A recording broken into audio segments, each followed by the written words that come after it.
দেখা যাক আমরা ডিফারেন্সিয়েশন, কনক্যাভিটি বা অবতলতা, আর সর্বোচ্চ আর সর্বনিম্ন আর অনতিবিন্দু বা ইনফ্লেকশন পয়েন্টের উপর যা শিখেছি তা দিয়ে কোনো অন্য কিছুর সাহায্য ছাড়া গ্রাফ আঁকতে পারি কিনা।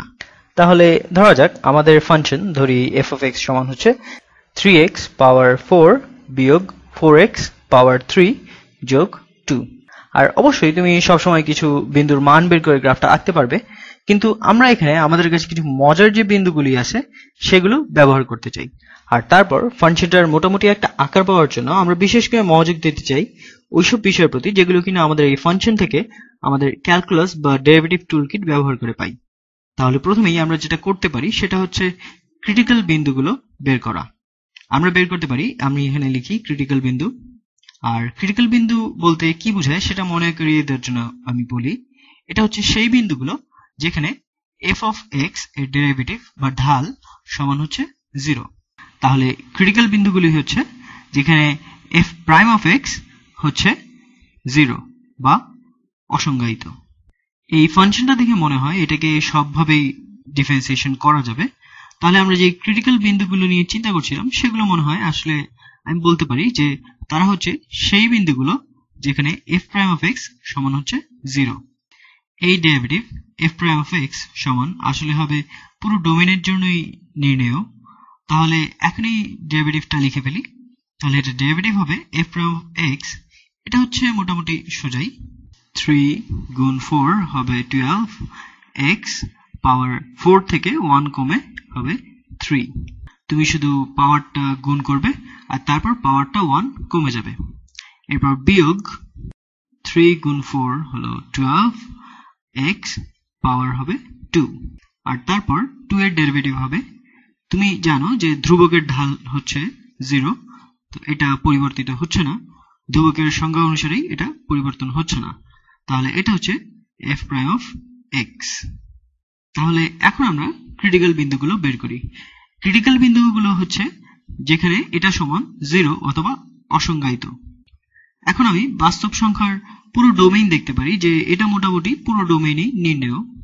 আমি এখানে যে কোনো সংখ্যা বসাতে পারি আর তাতে এর কিছুই হবে না, এটা থেকে ফাংশনের একটা মান পাবো, তাহলে এটা সব জায়গাতেই নির্ণেয়। তাহলে খালি বের করা যাক যে এটা সমান কোথায় কোথায় 0 হয়। তাহলে f prime of x হচ্ছে 0। এখন এটার সমাধান করা যাক। x এর মান কত, আমি এটাকে নতুন করে লিখতে হবে না, আমি এটা এইমাত্রই লিখেছি। এটা সমান 0 এর জন্য সমাধান করি, একই রং দিয়ে করব। তাহলে 12x পাওয়ার 3 বিয়োগ 12x স্কয়ার সমান হচ্ছে 0। এখন দেখা যাক এটা সমাধান করতে হলে কি করা লাগে। আমরা একটা 12x কমন নিতে পারি। তাহলে 12x যদি কমন নেই তাহলে এই রাশিটা হয়ে যায় শুধু x, আর তারপরে আচ্ছা আসলে কমন নেই 12x স্কয়ার, আমরা কমন নেই 12x স্কয়ার। আমরা যদি এই দুটোকে 12x এর স্কয়ার দিয়ে ভাগ করি এটা হয়ে যায় খালি x, আর তারপর বিয়োগ 12x এর স্কয়ার ভাগ 12x স্কয়ার, তাহলে বাকি থাকে 1 সমান 0। আমি উপরেটাকে শুধু নতুন করে লিখেছি, তুমি এটাকে উল্টাভাবেও চিন্তা করতে পারো। আমি যদি এই 12x স্কয়ারকে এটা দিয়ে গুণ করে দিই তাহলে তুমি আমার এই ডেরিভেটিভ পাবে ঠিক এখানে। তাহলে আমরা এটা কেন করেছিলাম? কারণ আমরা 0 এর জন্য সমাধান করতে অথবা x এর এমন সব মান বের করতে যেগুলোর জন্য এই সমীকরণ সমান হয় 0। আমি এখন এটা এমন ভাবে লিখেছি যে এখানে আমি একটাকে আরেকটা দিয়ে গুণ করছি, আর এটা সমান 0 হতে হলে এদের যে কোনো একটা বা দুটোই 0 হতে হবে। তাহলে 12x স্কয়ার সমান যদি 0 হয়, যার মানে হচ্ছে x সমান 0 হলে এটা সমান 0 হবে, আর অন্য যে জিনিসটা এটাকে 0 বানাবে সেটা হচ্ছে x বিয়োগ 1 সমান 0। তাহলে x বিয়োগ 1 সমান 0 হবে যখন x সমান 1 হবে। তাহলে এই দুটো হচ্ছে ক্রিটিক্যাল বিন্দু। আমাদের দুটো ক্রিটিক্যাল বিন্দু হচ্ছে x সমান 0 আর x সমান 1। আর খেয়াল করে দেখো এগুলো হচ্ছে খালি সেই বিন্দুগুলো যেখানে আমাদের প্রথম ডেরিভেটিভ সমান হচ্ছে 0, তার মানে এখানে ঢাল সমান হবে 0। এই বিন্দুগুলি সর্বোচ্চ বিন্দুও হতে পারে, আবার সর্বনিম্ন বিন্দুও হতে পারে, আবার অনতি বিন্দু বা ইনফ্লেকশন পয়েন্টও হতে পারে, আমরা জানি না।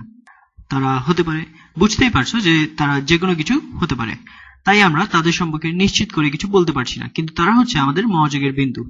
মনে হয় তাদের সম্পর্কে এতটুকুই বলতে পারি যে তাদের প্রতি আমাদের অবশ্যই মনোযোগ দিতে হবে। কিন্তু আগানো যাক আর চেষ্টা করে দেখি এই অবতলতা সম্পর্কে কিছু বুঝতে পারি কিনা, এবং আমার মনে হয় তাহলে আমরা এই গ্রাফটা সম্পর্কেও আরেকটু ভালোভাবে বুঝতে পারবো। তাহলে সেকেন্ড ডেরিভেটিভটা বের করা যাক। আমি এটা কি করব, কমলা রং দিয়ে। তাহলে আমাদের ফাংশনের সেকেন্ড ডেরিভেটিভ হচ্ছে, দেখা যাক 3 গুণ 12 হচ্ছে 36 এক্স এর স্কোয়ার বিয়োগ 24 এক্স। তাহলে এখন আমরা দুটো কাজ করতে পারি। এখন যেহেতু আমরা সেকেন্ড ডেরিভেটিভ জানি, আমরা এটার উত্তর দিতে পারবো যে আমরা যদি এই বিন্দুগুলি গ্রাফে আঁকি, তাহলে এটা কি উপরের দিকে অবতল নাকি নিচের দিকে অবতল। তাহলে সেটা বের করা যাক এই দুটো ক্রিটিক্যাল বিন্দুতে। খেয়াল করে দেখো যে এটা যদি উপরের দিকে অবতল হয় তাহলে এটা অনেকটা ইউ আকারের মতো হবে, আর এটা যদি নিচের দিকে অবতল হয় তাহলে এটা অনেকটা উল্টো ইউ এর মতো হবে। তাহলে এফ প্রাইম প্রাইম আমাদের সেকেন্ড ডেরিভেটিভ 0 এর সমান কত? এর সমান হচ্ছে 36 গুণ 0 স্কোয়ার বিয়োগ 24 গুণ 0, তার মানে খালি 0। তাহলে এফ প্রাইম প্রাইম সমান হচ্ছে 0। আমরা এখানে উপরের দিকে বা নিচের দিকে কোনো দিকেই যাচ্ছি না। এটা একটা ট্রানজিশন বিন্দু হতে পারে, নাও হতে পারে। এটা যদি ট্রানজিশন বিন্দু হয় তাহলে আমাদের এটা একটা অনতি বিন্দু বা ইনফ্লেকশন পয়েন্ট হবে। আমরা এখনো নিশ্চিত না। এখন দেখা যাক এফ প্রাইম প্রাইম আমাদের দ্বিতীয় ডেরিভেটিভ এর মান 1 হলে কত আসে। তাহলে এটা হবে 36 গুণ 1 স্কোয়ার। আচ্ছা, এটা লিখে ফেলি। তো এটা হবে 36 বিয়োগ 24 গুণ 1, তাহলে হবে 24। তাহলে এর মান হচ্ছে 12। তাহলে এটা হচ্ছে ধনাত্মক। আমাদের দ্বিতীয় ডেরিভেটিভ এখানে হচ্ছে ধনাত্মক, এটা সমান হচ্ছে 12, যার মানে হচ্ছে আমাদের প্রথম ডেরিভেটিভ, আমাদের ঢাল বৃদ্ধি পাচ্ছে, আমাদের ঢালের পরিবর্তনের হার এখানে হচ্ছে ধনাত্মক। তাহলে এখানের এই বিন্দুতে আমরা উপরের দিকে অবতল, যার মানে হচ্ছে এটা মনে হয় একটি সর্বনিম্ন বিন্দু, তাই না? ঢাল হচ্ছে এখানে 0, কিন্তু আমরা এই বিন্দুতে উপরের দিকে অবতল, এটা হচ্ছে তাহলে মজার ব্যাপার। তাহলে এখন দেখা যাক যে এখানে আর কোনো ইনফ্লেকশন বা অনতি বিন্দু আছে কিনা। আমরা আগে থেকেই জানি যে এখানে এটা ইনফ্লেকশন পয়েন্ট হতে পারে। এটাকে লাল রঙের বৃত্ত দিয়ে চিহ্নিত করি। এটা একটা অনতি বিন্দু হতে পারে। আমরা জানি না যে আমাদের ফাংশন কি আসলে এখানে ট্রানজিশন করছে কিনা।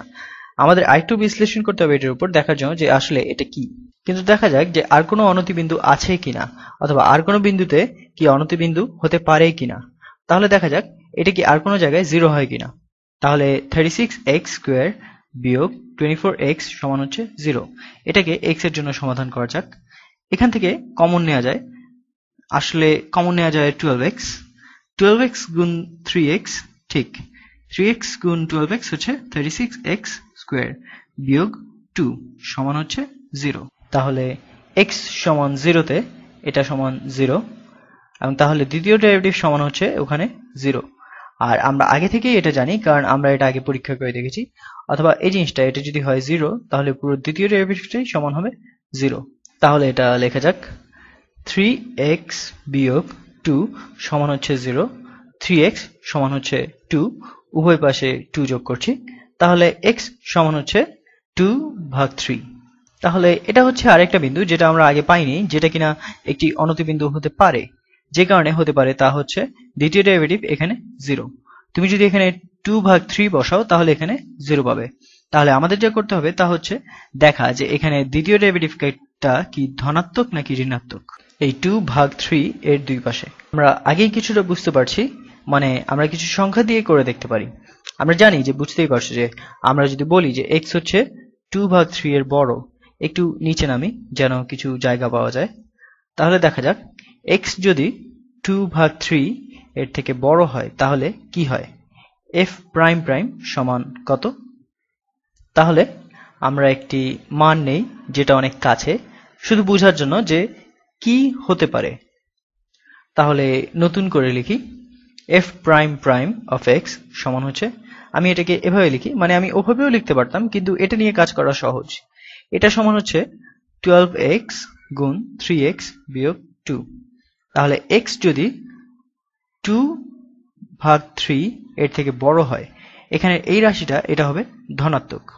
এটা আসলেই যে কোনো ধনাত্মক সংখ্যা গুণ 12 হচ্ছে ধনাত্মক হবে, কিন্তু এই রাশিটার কি হবে, 3 গুণ 2/3 বিয়োগ 2 হচ্ছে 0, আর এটা হচ্ছে 2 বিয়োগ 2। কিন্তু এর থেকে একটু বড় জিনিস 3 গুণ, বুঝতেই পারছো, আমরা যদি 2.1/3 হতো তাহলে এটা হতো একটি ধনাত্মক রাশি। x এর মান 2/3 এর থেকে বড় হলে এই জিনিসটার মান ধনাত্মক হবে, তাই না?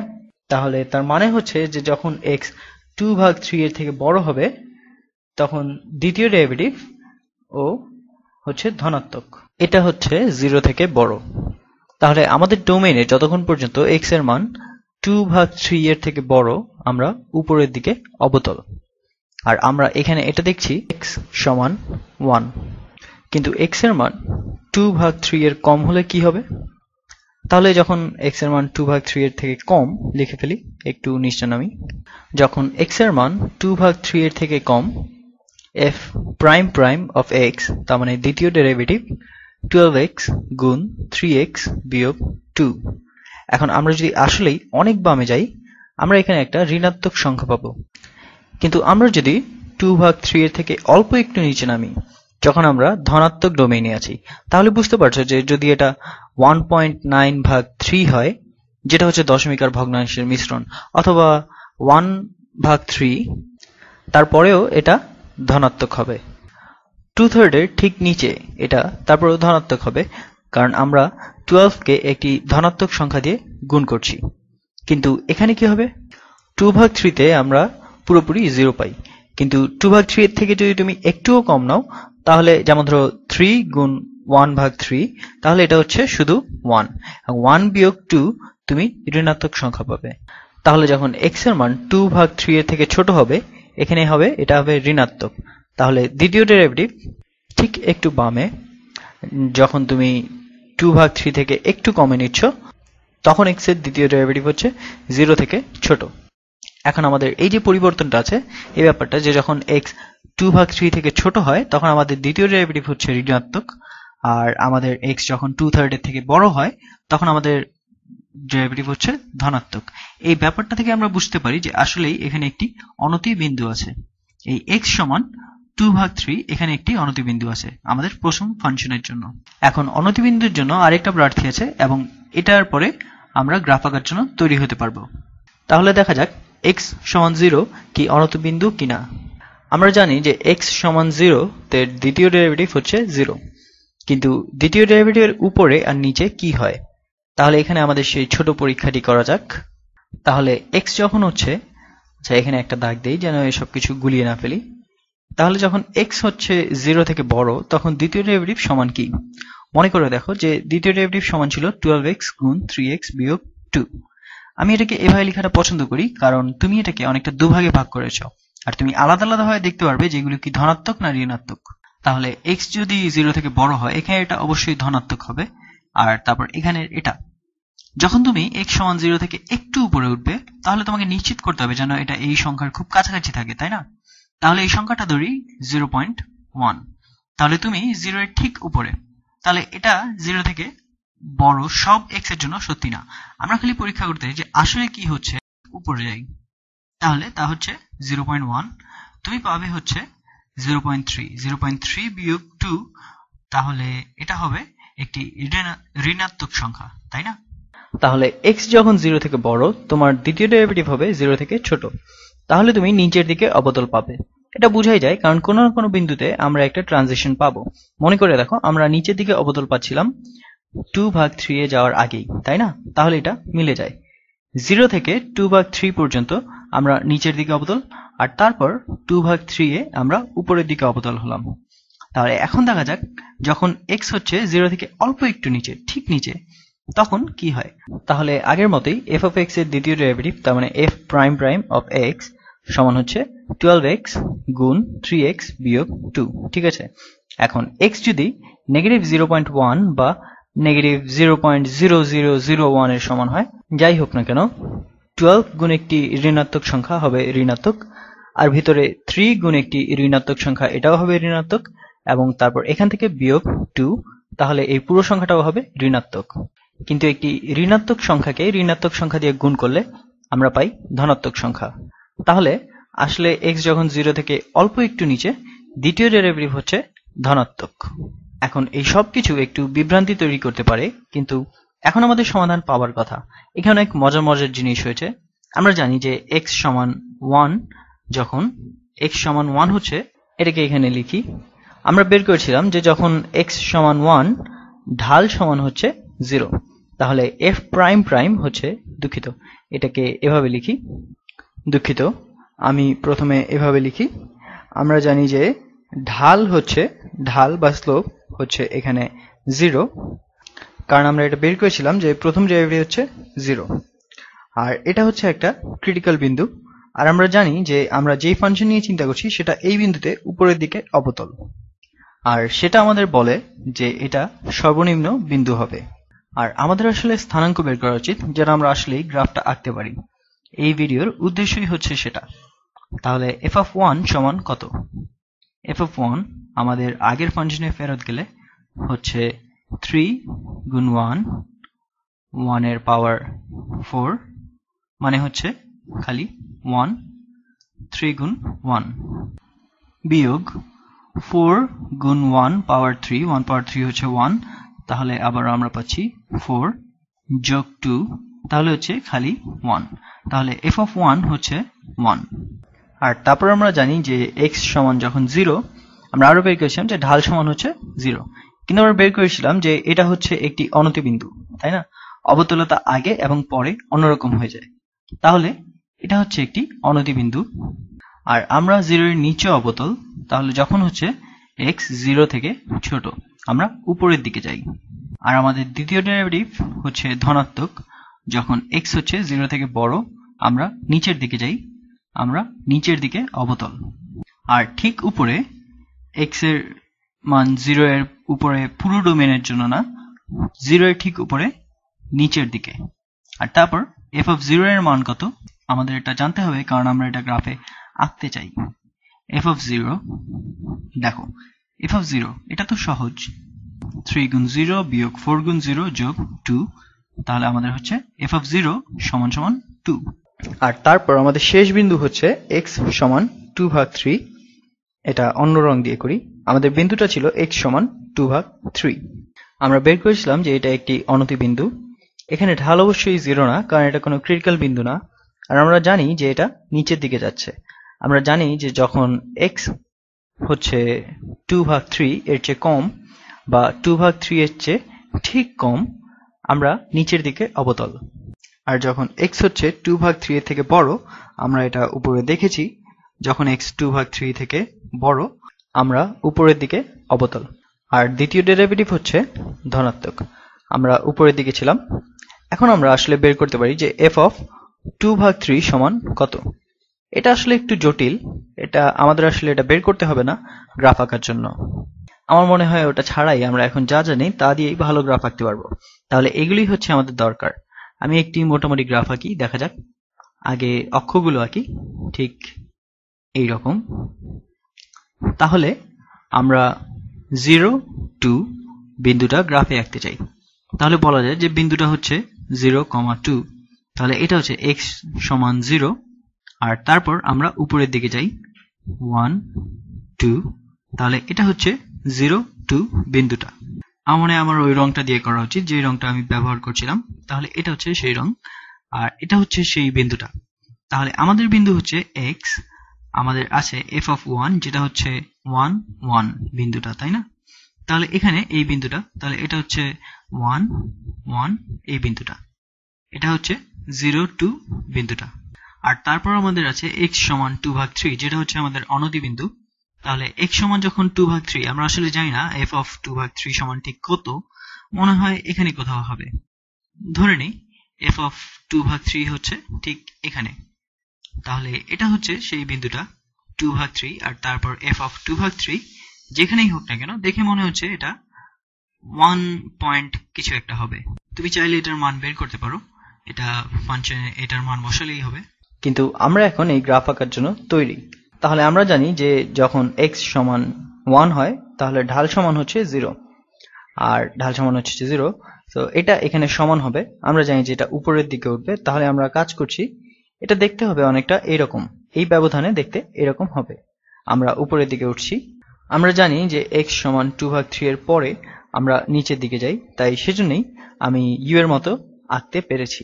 আর এখন আমরা জানি যে যখন x হচ্ছে 2/3 থেকে ছোট কিন্তু 0 থেকে বড়, আমরা নিচের দিকে অবতল। তাহলে গ্রাফটা দেখতে হবে অনেকটা এইরকম, এই ব্যবধানে আমরা নিচের দিকে নামছি। আমি একটু সুন্দর করে আঁকি, এই ব্যবধানে ঢাল কমে যাচ্ছে। আর তুমি যদি ঢাল বরাবর সরলরেখা আঁকতে থাকো তাহলে তুমি এটা দেখতে পাবে এটা এখানে একটু চ্যাপ্টা, এখানে ঋণাত্মক, এখানে আরো ঋণাত্মক, এখানে আরো ঋণাত্মক, যতক্ষণ না অনতিবিন্দুতে পৌঁছায়। আর তারপর এটা বাড়তে শুরু করে, কারণ আমরা উপরের দিকে অবতল হচ্ছি। আর শেষ ব্যবধানটা হচ্ছে, আমরা জানি যে যখন x 0 থেকে কম তখন আমরা উপরের দিকে অবতল। তাহলে গ্রাফটা দেখতে হবে এইরকম। আমরা আরো জানি যে x যখন 0 তখন সেটা ছিল একটি ক্রিটিক্যাল বিন্দু, কারণ ঢাল ছিল 0। তাহলে ওখানে গ্রাফ আসলে চ্যাপ্টা। তাহলে এটা হচ্ছে একটি অনতিবিন্দু যেখানে ঢাল ও হচ্ছে 0। তাহলে এটা হচ্ছে আমাদের গ্রাফ, আমাদের শেষ। আমরা আমাদের ক্যালকুলাস বিদ্যা আর অনতিবিন্দু, অবতলতা, ট্রানজিশনের জ্ঞান কাজে লাগাতে পেরেছি। কাজে লাগিয়ে আমরা এই জটিল দেখতে গ্রাফটা আসলেই আঁকতে পেরেছি। এটা তুমি এমনি গ্রাফে কেউ দেখতে পারো যে এটা দেখতে কিরকম হবে।